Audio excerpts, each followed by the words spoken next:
Hello everyone, वापस आ गए हम लोग एक बेहतरीन डाउट के साथ। ओके, वापस एक सवाल आया है, मेरे स्टूडेंट का सवाल है और सवाल बहुत बेहतरीन सवाल है अगर हम देखने जाए तो, विच इज लाइक अगर हम लोग देखने जाए तो मोमेंट ऑफ इनर्शिया के ऊपर सवाल है। और मोमेंट ऑफ इनर्शिया का जो क्वेश्चंस है वो आप जेई में ले लो या फिर नीट में देख लो या फिर आप एमएससीईटी में देख लो, आपको हर जगह ये क्वेश्चंस मिल ही जाते हैं। ओके, सवाल क्या है, सबसे पहले सवाल को ब्रेक डाउन करते हैं। ओके, उसके बाद उसको सॉल्व करते हैं और क्या कंसेप्ट है उसके पीछे वो भी समझने की कोशिश करते हैं। चलो, सवाल क्या है, 4 solid sphere each of diameter, हमको डायामीटर दिया है। ओके, बेसिकली डायामीटर दिया तो सबसे पहले कहीं ना कहीं अपने को उसको रेडियस में कन्वर्ट करना पड़ेगा। तो ये हो गया तुम्हारा 5 सेंटीमीटर।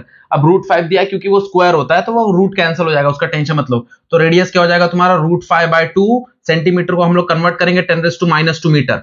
ओके, क्योंकि सेंटीमीटर है तो सेंटीमीटर को कन्वर्ट करेंगे 10⁻² मीटर आएगा। मास दिया है हमको कितना, मास दिया है हमको 0.5 kg। तो 0.5 kg ना रह के ना हम लोग 1/2 kg लेंगे। इसका फायदा है 1/2 kg लेने का। 1/2 kg लेने का फायदा ये है कि बहुत सारे जो क्वांटिटीज है, बहुत सारी जो नंबर्स है वो डायरेक्टली कैंसिल हो जाएंगे। तो 0.5 मतलब उसको 1/2 kg ले लो। ओके, आगे क्या बोला, are placed at with the their centre at the corner of the square. तो मेरे पास एक स्क्वायर है, दिस इज द स्क्वायर, और यहां पे चारों कॉर्नर्स पे क्या किया है, तुम्हारा स्पीयर को रखा है। ओके, आगे क्या बोला है, स्क्वायर का जो साइड है, the side of square is 4 centimetre, मतलब इसका जो साइड है सेंटर टू सेंटर जो डिस्टेंस है दैट इज 4 सेंटीमीटर। ओके, हाँ है ना। मुझे moment of inertia of the system about the diagonal of the sphere, तो कोई भी एक डायगोनल, मान लो ये वाला एक डायगोनल है, तो इस डायगोनल के अलोंग अपने को क्या करना है, मोमेंट ऑफ इनर्शिया कैलकुलेट करना है। ओके, मोमेंट ऑफ इनर्शिया अपने को इस डायगोनल के अलोंग कैलकुलेट करना है। देखो जरा, अब डायगोनल के अलोंग अगर हम लोग कैलकुलेट करेंगे तो ये जो दो स्पीयर है, ये जो एक्सिस है, क्या इनके सेंटर में से पास होगा? बट ऑब्वियस है भाई, यहां पे अगर मैं डायगोनल को पास कर रहा हूं तो ये जो स्पीयर है भाई, ये स्पीयर के डायगोनल में से ही पास होगा, सेंटर में से ही पास होगा, बराबर। तो कहीं ना कहीं इनका मोमेंट ऑफ इनर्शिया तो अपने को पता है। मान लो कि अगर ये ए है, ये बी है, ये सी है, ये डी है, तो क्या मैं बोल सकता हूं ए और सी का मोमेंट ऑफ इनर्शिया क्या हो जाएगा, आई ए और आई सी का मोमेंट ऑफ इनर्शिया इक्वल हो जाएगा। और मुझे पता है कि जब कभी भी डायगोनल में से पास होगा तो मोमेंट ऑफ इनर्शिया क्या होता है, दैट इज 2/5 mr², यही होता है। बट इन दोनों के लिए देखो, इन दोनों के लिए अपने को यहां पे तो मोमेंट ऑफ इनर्शिया पता है, दैट इज 2/5 mr², बट कहीं ना कहीं अपने को इसका एक्सिस शिफ्ट करना पड़ेगा, या सुनो इतना शिफ्ट करना पड़ेगा। मतलब यहां पे ये एक्सिस और ये एक्सिस दोनों पैरेलल है, मतलब यहां पे पैरेलल एक्सिस थ्योरम लगेगा। मतलब हम लोग बोल सकते हैं आईडी और आईबी के लिए ये दोनों सेम रहेंगे, बट उसके लिए लगेगा क्या, पैरेलल एक्सिस थ्योरम। मतलब 2/5 तो लगेगा ही, साथ में mr² भी आएगा। तो हमने पढ़ा है ना पैरेलल एक्सिस का theorem, that is I0 is equals to IC plus MH का स्क्वायर, पढ़ा है ना ये चीज हम लोग ने। तो यहां पे भी ये तुम्हारा IC हो गया, IC मतलब सेंटर, तो सेंटर से कितना पास हो रहा है, सेंटर से मोमेंट ऑफ इनर्शिया पास हो रहा है 2/5 mr², बट उसको शिफ्ट करना है, कितना शिफ्ट करना है, प्लस MH का स्क्वायर, बराबर। ये चीज का ध्यान देना है यहां पे।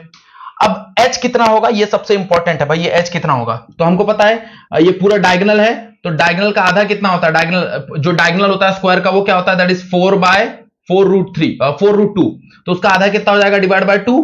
तो यहां से 2 गेट कैंसल, तो 2√2 बचेगा अपने को, क्या बचेगा, 2√2, मतलब कहीं ना कहीं H का जो वैल्यू रहेगा वो 2√2 बचेगा। ओके, अब अगर टोटल मोमेंट ऑफ इनर्शिया देखने जाए तो टोटल मोमेंट ऑफ इनर्शिया क्या हो जाएगा, that is IA plus IB plus IC plus ID, बराबर। व्हाट इज IA और IC तो दोनों सेम है, तो इसको ट्वाइस लिख सकते हैं, तो ट्वाइस लिख दो, तो दैट बिकम ट्वाइस 2/5 mr², बराबर।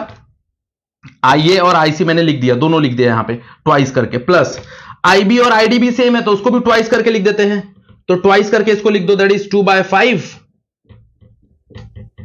mr² प्लस MH का स्क्वायर, हाँ या ना, क्लियर, हाँ या ना। अब देखो जरा, अगर हम ध्यान दें तो ये 2 अंदर मल्टीप्लाई होगा, दिस बिकम 4/5, ये भी 2 अंदर मल्टीप्लाई होगा, that become 4/5, this become 8, yes और नो, 8 mr। तो यहां पे अगर हम देखने जाएं तो this become I is equals to 8/5 mr², बराबर।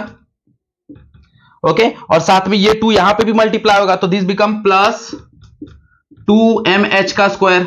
अब सिंपली सारा वैल्यू पुट कर दो, तो क्या हो जाएगा, 8/5, m कितना है, अगेन m हाफ, मैंने हाफ इसलिए बोला था तुमको क्योंकि सारा वैल्यू कैंसिल हो जाएगा। r कितना है, दैट इज 5/√2, तो √5/2 इंटू 10⁻² का होल स्क्वायर। क्यों होल स्क्वायर, क्योंकि भाई यहां पे r² है, प्लस 2 इंटू m क्या हो जाएगा, हाफ इंटू H, h क्या है यहाँ पे, दैट इज 2√2, तो 2√2 into 10⁻²।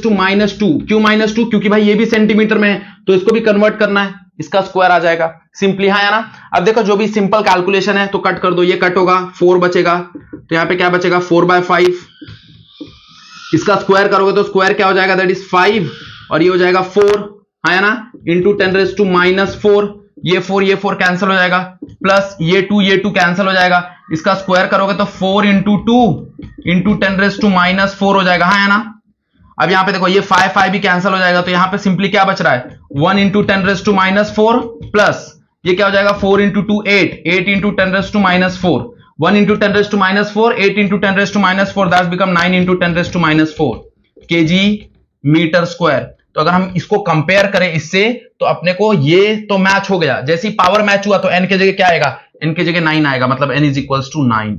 Okay, this is nothing but a moment of inertia का कंसेप्ट। अब मोमेंट ऑफ इनर्शिया के लिए कहीं ना कहीं तुमको एक चीज याद रखना है कि भाई मोमेंट ऑफ इनर्शिया के लिए तुमको सारे मोमेंट ऑफ इनर्शिया का फॉर्मूला पता होना चाहिए, मतलब इनडायरेक्टली तुमको स्पीयर का फॉर्मूला पता होना चाहिए, स्पीयर के सेंटर से पास हो रहा है तो कितना फॉर्मूला है, स्पीयर के अगर टेंजेंट से पास हो रहा है तो कितना फॉर्मूला है, ये बेसिक चीजें तुमको कहीं ना कहीं पता होना चाहिए। ओके, सो समझ में आ गया question? If you want you can take a screenshot. Okay, और अगर ऐसे और भी क्वेश्चन है तो भाई बताओ अपने दोस्तों को। अगर कुछ डाउट है तो इंस्टाग्राम का आईडी मैंने दिया हुआ है, यहाँ पे जाके तुम लोग मेरे को डीएम कर सकते हो, पूछ सकते हो जितने भी तुम्हारे सवाल है regarding 12th 11th physics. Okay, तुम लोग पूछ सकते हो, कोई प्रॉब्लम नहीं। ओके, और अगर वीडियो पसंद आ रहा है तो वीडियो को लाइक करना है, चैनल पे फर्स्ट टाइम आ रहा है तो चैनल को सब्सक्राइब जरूर कर लेना और अपने दोस्तों को शेयर कर देना। ओके, चलो सो नेक्स्ट वीडियो में मिलते हैं। आज का वीडियो यहीं पे एंड करते हैं। आज के लिए बस इतना ही, that's it for today. Thank you so much everyone.